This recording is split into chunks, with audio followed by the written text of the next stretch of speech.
السلام علیکم ورحمۃ اللہ وبرکاتہ۔ برمنگم سے جہانگیر صاحب پوچھتے ہیں کہ اگر امام صاحب نے ظہر کی پہلی 4 سنتیں ادا نہیں کی ہیں تو کیا وہ امامت کروا سکتے ہیں؟ تو جہانگیر صاحب، اگر امام صاحب نے کسی وجہ سے ظہر کی سنتیں نہیں پڑھیں اور جماعت کا وقت ہو گیا ہے تو وہ امامت کروا سکتے ہیں، ان کے پیچھے نماز پڑھنا درست ہے۔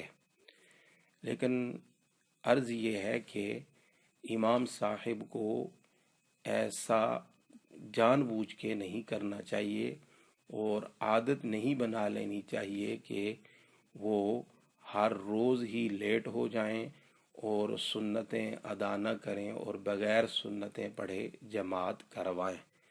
لیکن اگر سنتیں رہ جائیں اور وہ جماعت کروائیں تو جماعت درست ہو جائے گی۔ اب ساتھ ہی یہ مسئلہ سب یاد کر لیں کہ اگر ظہر کی پہلی 4 سنتیں کسی کی رہ جائیں تو چونکہ یہ سنتیں موقدہ ہیں تو ان کو بعد میں فرض ادا کرنے کے بعد پڑھا جائے گا، اور پڑھنے کا طریقہ یہ مناسب ہے کہ فرضوں کے بعد 2 سنتیں پڑھی جائیں اور اس کے بعد پھر 4 سنتیں اور 2 نفل ادا کر لیے جائیں، تو ایسا کرنا زیادہ بہتر ہے۔ ھذا ما فہمت واللہ ورسولہ اعلم بالصواب۔